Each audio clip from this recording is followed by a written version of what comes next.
What's up, everybody? Hey, it's Kelly Cook, and we are Everything Phoenix, and it's another edition that is live. We are live right now, guys. And so, thank you for joining us. We're going to take a deep dive like we always do. This is your weekly check in for real talk, right? This is your weekly check in to ensure that you are being heard, that you are getting the right data, that you are ensuring that you are not listening to the mainstream media and all of those folks. And instead, you are actually getting information directly from the data, not from even me. I'm just the person delivering it, but I'm giving you the exact data of what is happening. So thank you again for joining us here. We're going to jump right in and share my screen, guys. We need to see what is going on. We're going to cover a little bit of good news, some 2025 housing predictions, and some good news, kind of, that goes with it, right? I can't lie and say it's phenomenal news because it's not. But if you don't mind just commenting and let us know where you're watching from, it helps the algorithm kind of curate the data to the right people, the right audience. We really appreciate taking the time to tune in here today. We're going to make your time, make it worthwhile, your time. Okay. So here we go. I'm going to jump in my screen and let us know if you have any comments, questions. We'll make this a two-way conversation as much as possible. We're going to jump right into our Cronfer report. Why? Because the Cronfer report is the most accurate data you can find out there for specifically the Phoenix housing market. So right now, guys, we are at a right now a index here of 86.6. We are still a buyer's market. We've been in a buyer's market now for the past month plus, and we are continuing to be in a buyer's market. As you can see on the screen, a balanced market is 90 to 110, and we are at 86.8. So it hasn't gone down more week over week. Matter of fact, I think it was at 86.7 or 86.6 last week, but nonetheless, we are trending about the same over the past several weeks. So we're in a buyer's market, guys. So if you're a buyer, you should be buying, right? But it also depends on where you're going to buy to as well. It sometimes isn't that simple, all right? So if you're looking to buy in a certain area of town, maybe it's not that simple. If you look at Chandler, it's still a seller's market, leading the way at 135 because, again, 110 is the top of a balanced market. 90 is the top of a buyer's market. Anything above 110 is a seller's market. So we are in a seller's market in Chandler, Fountain Hills, Scottsdale, etc. Doesn't mean you still don't have leverage. It doesn't mean that at all. Matter of fact, you have a lot of leverage based upon the neighborhood. Real estate is very local, and so that matters in terms of where you're looking to buy, not just the area of town, but the subdivision, the community as well. That matters too. I can't tell you how many times we see people saying, well, yeah, I don't really have a good shot here. I'm going to overpay, blah, blah, blah. And then they go find the house in the neighborhood they want. And all of a sudden, look at it and you go, hold on. There are 6 properties available for sale right now in here right now today. And only 6 have sold in the past 6 months. That is the definition of a balanced market, a market in flux. And therefore, we're able to dictate terms when helping that person out. So anyways, these are the areas you can see right now. Buyer's market, big time. Buckeyes at 53, guys. I haven't seen one down at 53 in a long time. And here is Buckeye. You got Maricopa, Queen Creek in the Southeast Valley at 65. There's some value right there, guys, because Queen Creek is up and coming. I do believe there is some value right there at 65 if you're looking to purchase. You got Goodyear on the west side at 70, Surprise in the Northwest Valley at 71. And then we jump into a balanced market in Peoria at 91. Okay. So, Rick, what's going on, man? Thanks for taking the time here to make a comment here. Builders in Phoenix are loading house with $150,000 of upgrades and letting them sit unsold without lowering prices. Will this trend change? You know what? I don't think it will for a while. And here's why. I'll explain. That's a great question, by the way, because what you said is true. And the reason why they won't is because they have too much money, generally speaking, too much money invested in the capital that they use to purchase lending at a lower rate from, say, private equity. So let me explain. A lot of these buyers, a lot of these builders right now are able to offer lower mortgage rates than what the general marketplace is able to offer. So, for example, you go to buy a new build home in a community today in Phoenix, you might, instead of the base rate being somewhere around 6.5%, let's call it, you might get 4.5% permanent on a 30-year fixed, potentially. You might get 5.5% permanent on a 30-year fix, but they'll give you a rate buy down for 1, 2, or possibly up to 3 years on that rate. So if you're at a 5.5%, that means if you get a 3-2-1 rate buy down, you're looking at 2.5% for the first year's payments, monthly payments. Okay. Then year two, 3.5%, year three, 4.5%. And then it goes back up to your 5.5 fully indexed approved rate for the life of the loan remaining. How can they do that? They can do it because they're buying in bulk. They're going to private equity, venture capital, whatever it may be, and they are securing huge warehouse lines of capital, $100 million to say. It could be, doesn't matter the dollar amount.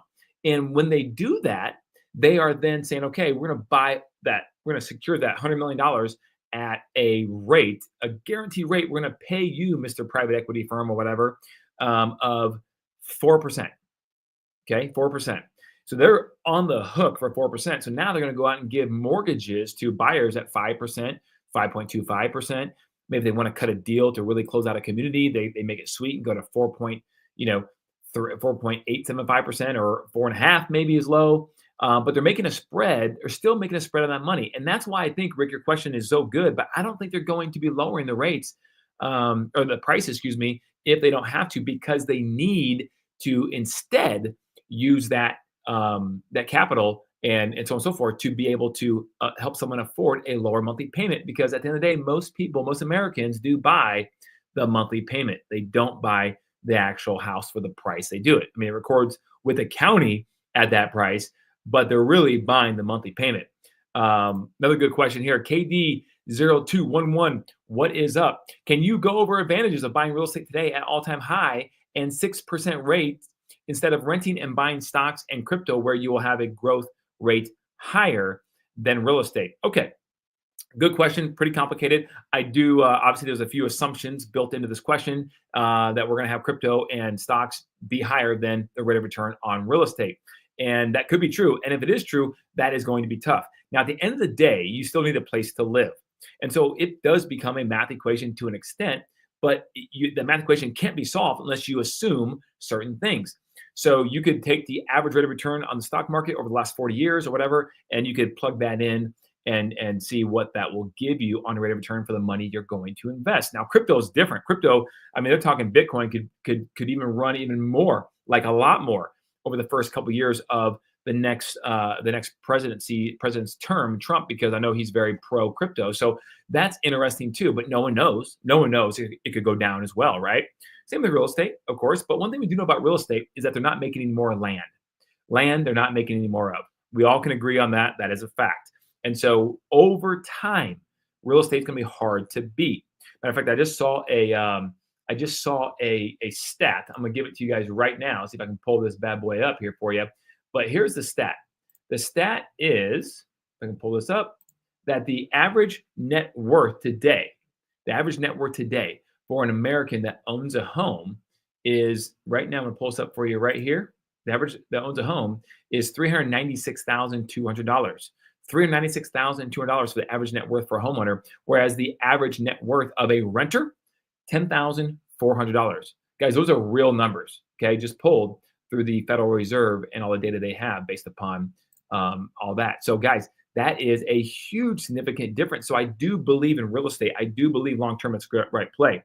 But going back to your question, KD0211, potentially in the short term, it might be better to rent. It just depends, because you're going to see one of the predictions that an analyst makes here on the show here today, I'm going to cover in just a second, is that one of the predictions is that rents probably won't go down a whole lot, but they will stagger and they will continue to be and remain flat.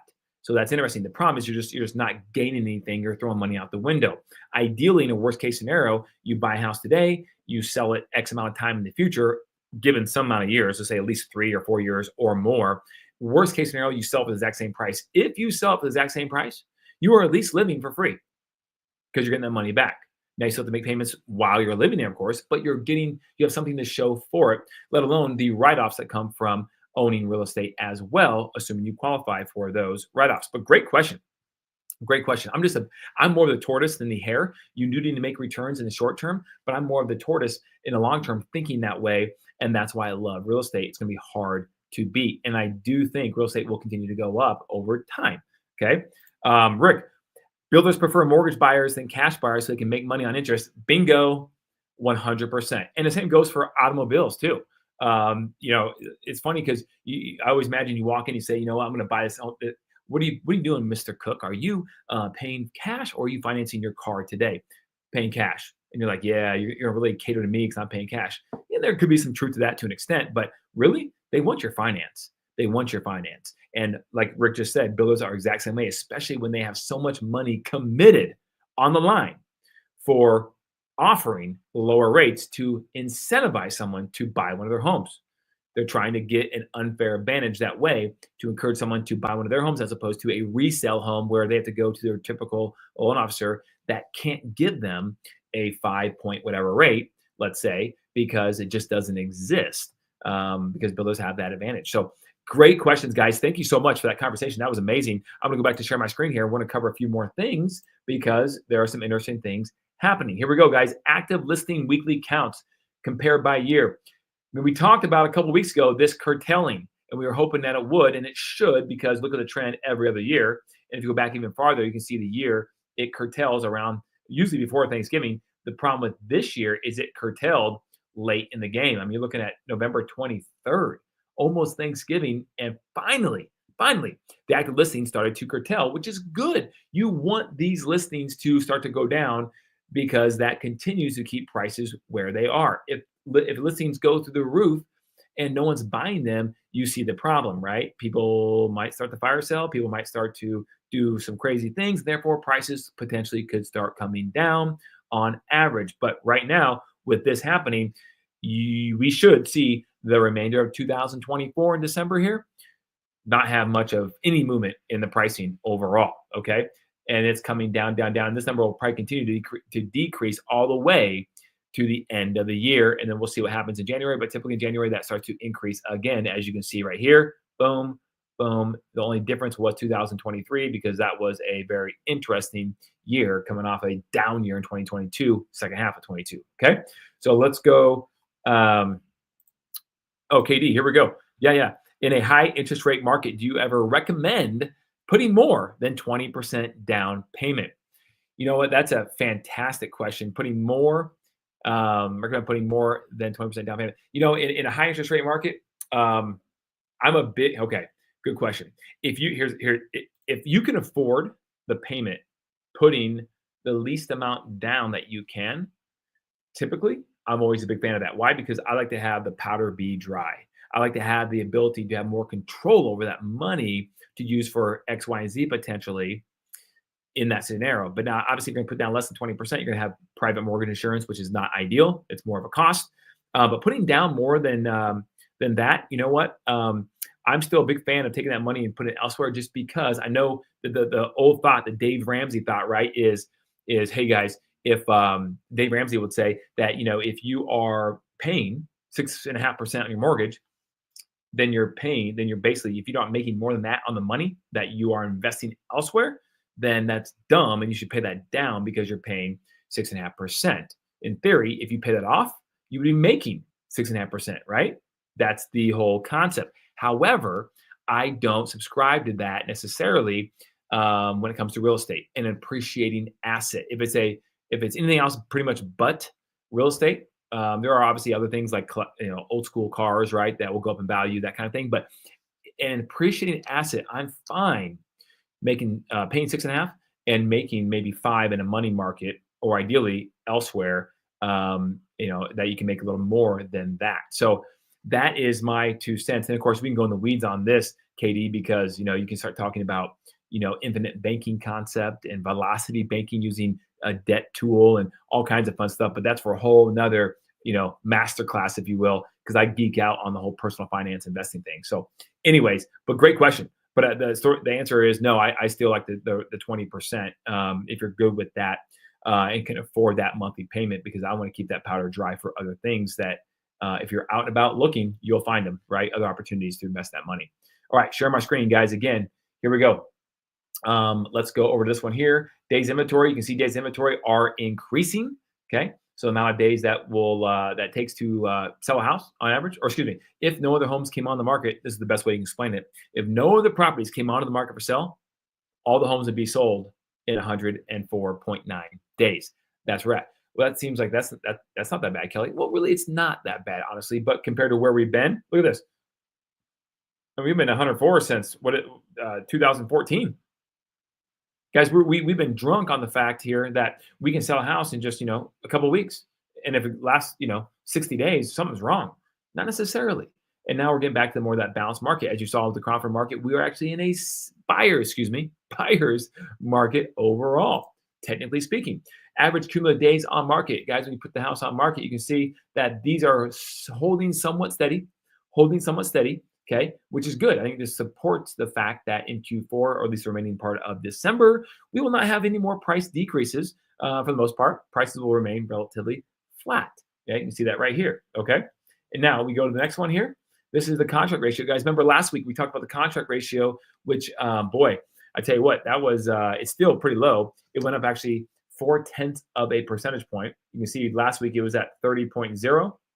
This week 30.4. So it went up. It's going the right direction. That's never a bad thing, which basically means that all the homes that are on the market and compared against all the homes that are selling. And if you have a lot of homes on the market, a lot of homes not selling, you have a bad contract ratio. And this hasn't been this low since, if you guys are paying attention, pop quiz, April 2009.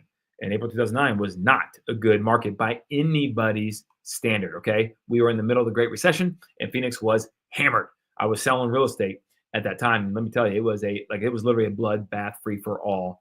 Foreclosures, short sales, pre-foreclosures, HUD foreclosures, and the whole 9 yards. It was bad, to say the least. Okay, now let's jump over to a couple things. I want to talk about the housing market here. 2025, what to expect. This is what you came here for today. We're going to cover it right now.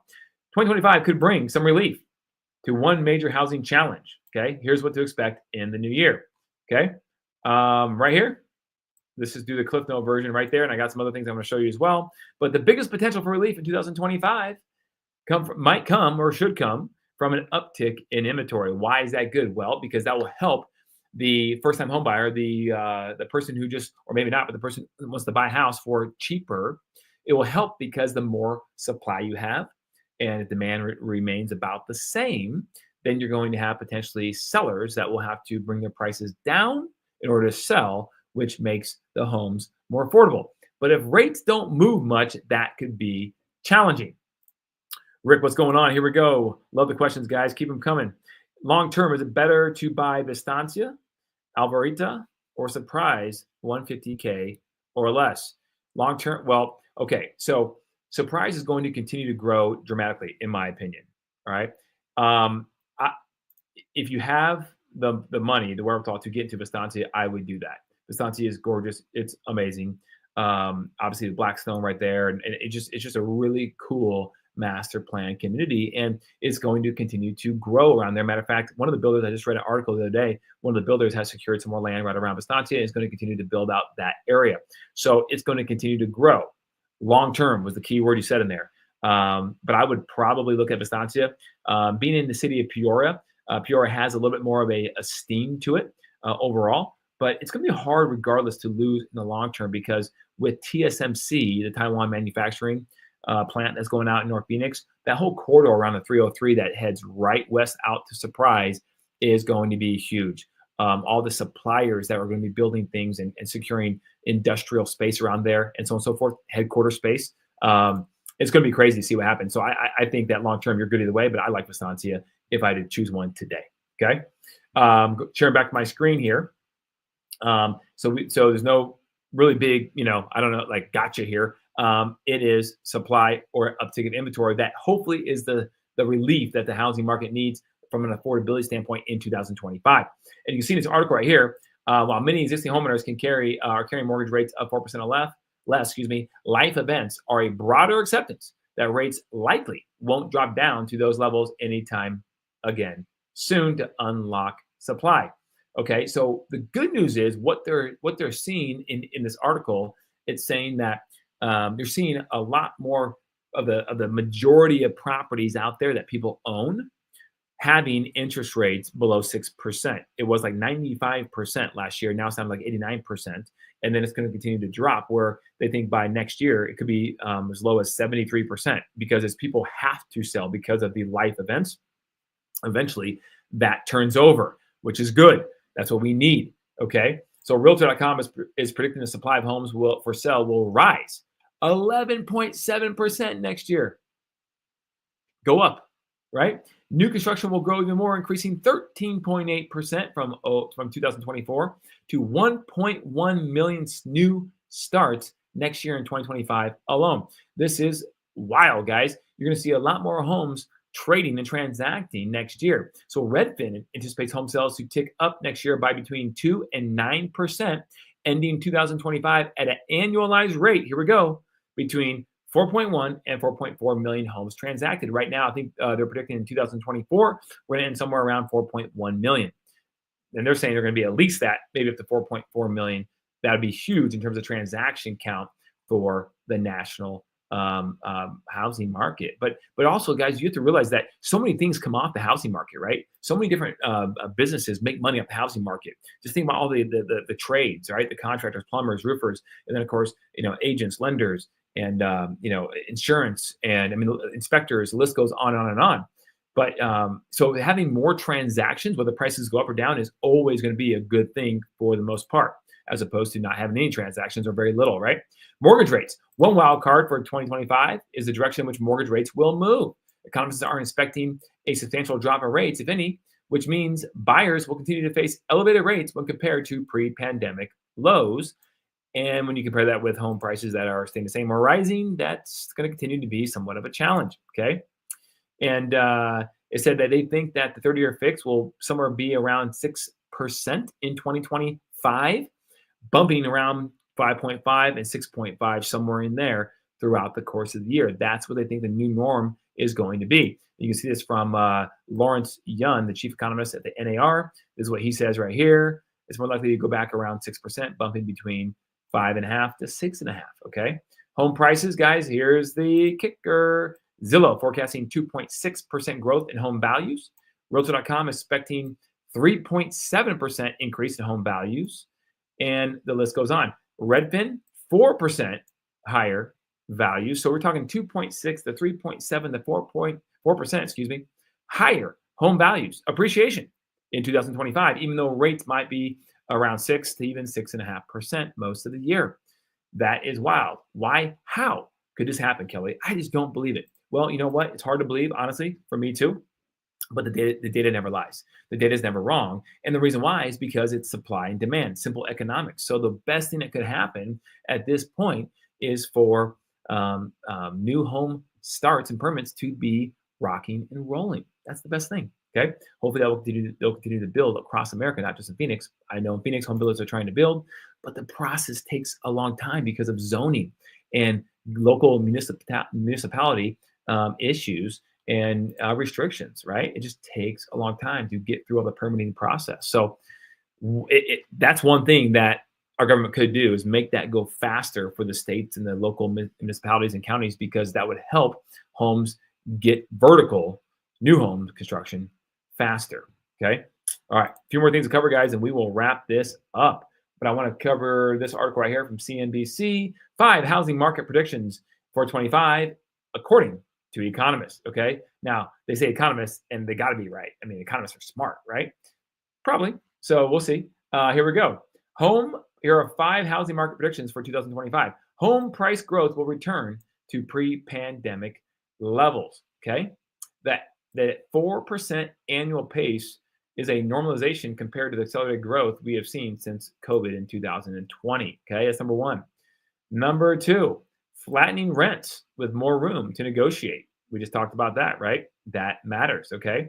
So that is something to pay attention to. And of course, the CEO Redfin thinks they're going to come down even a little bit, right? Possibly.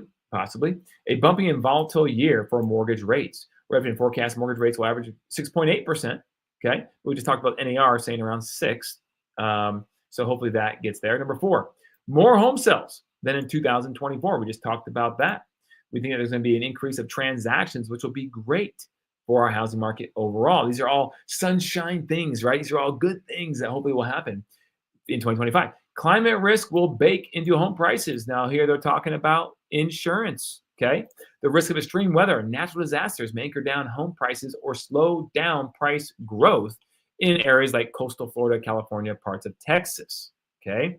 Now, by the way, that's going to help us in Arizona. Well, when you say help, it depends on what side of the coin you're on, right? When you say help, we're talking about growth of home values because, as we know, guys, Arizona is hot, but as long as your AC is working, it's bearable, it's doable. You have very little threat of your home being wiped out or your roof being taken off in the middle of the night because of some natural disaster. So that's a really good thing for Arizona, especially long term. Okay. And talking about home insurance policies, and some of these markets are harder to come by and tend to carry high price tags. The financial impact of natural disasters may also be felt in home rising maintenance and repair costs. Yes, we've seen a huge increase of that with the inflation of home improvement aspects. Okay. So, anyways, those are the 5 things that we're talking about when we talk about the housing market and predictions for 2025. Okay, guys, just a few things I had teed up for you that we won't cover in depth, but a Midtown high-rise 25-story building just was bought by U-Haul. U-Haul, the moving company. That's right. They are rocking and rolling. Phoenix ranks amongst America's most debt-ridden cities. Okay, and here's a couple of things for you. Austin was number 1 at 45,920 in terms of debt by its residents, and the average Phoenician had 39,220 in non-mortgage debt in the second quarter of this year. So this is interesting. And of course, they're saying auto loan debt on the rise. We all know that people love their cars in America, and they are financing to the hilt, which is not always good. Okay. The next thing here, these are the nation's most and least affordable metro areas. I thought this was kind of cool. As we wrap up 2024, if you want the most affordability or most affordable places in America to know where they are, here you go. McAllen, Texas, Little Rock, Wichita, Kansas, Toledo, Jackson, Mississippi, Tulsa, Fayetteville, Birmingham, El Paso, and Knoxville, Tennessee. Conversely, the most expensive places: San Francisco, San Jose, San Diego, Oxnard, California, Seattle, Los Angeles, New York, Honolulu, Boston, and Miami. Are there any surprises there, guys? No, there's not. We would expect that, right? Okay, and then we're going to go over here, do a couple more things, guys. TSMC.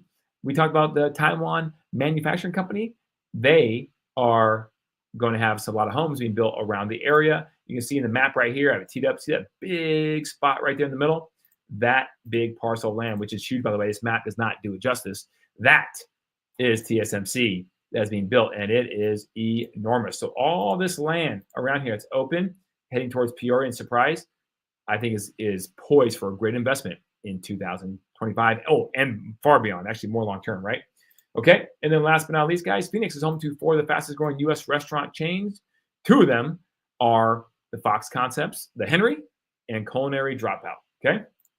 And last but not least, guys, college football. We can't end the episode without talking maybe a little football. College football. Arizona has 3 bowls, and the Fiesta Bowl is going to be SMU versus Penn State, with the winner playing Arizona State, which is pretty cool. But it looks like the first round game is going to be here with those 2 teams. And let's see here. Oh, and then, of course, the Snoop Dogg Bowl. Can't forget about that. The Raid Bowl on the 26th. That's going to be Rutgers versus Kansas State. And then the Snoop Dogg Bowl in Tucson, guys. I just love that Snoop Dogg Bowl. Colorado State Rams versus Miami of Ohio Redhawks. All right. So that is what's happening here. Woo! We got done just in time. All right. So, guys, hopefully that was a lot of information, but hopefully good information. Thank you for all the comments today and popping in here. Rick, oh, wow, you're an Ironman competitor? Yes, I am, Rick. Thanks for noticing the medals, right? It's my wall of, accomplishment, or living vicariously through my, yesteryear of 20, 25 years ago. But I still do Ironmans. My most recent one I actually did. I took a year off here in 2023, but the last one I did was Lake Placid in 2022. That was a tough one. That is one of the hardest courses that, from my understanding, in America for Ironman. Okay. One more question here. Energy change from Miran Reyes, if I pronounced that correctly, hopefully. Energy change for New World one day before 2025 startup for Universal Energy. Okay. I'm not sure what exactly you mean by that, to be honest with you, but yes, do we need to have good energy Because we all know inflation starts with energy as a foundation, right? I'm not talking about good energy, bad energy, clean or dirty, but it starts with energy, right? So if we want to get inflation down, we got to have a good energy policy of some sort, right? To have as foundational for inflation, to keep inflation under wraps, and therefore keep that under wraps. We can keep rates under wraps and bring them down. All right, guys, thank you so much. Really appreciate you. If you have any questions, feel free to call me at 480-660-5974, 480-660-5974. And until next Monday, Phoenix, go ahead and keep it classy. We'll see you next Monday, guys.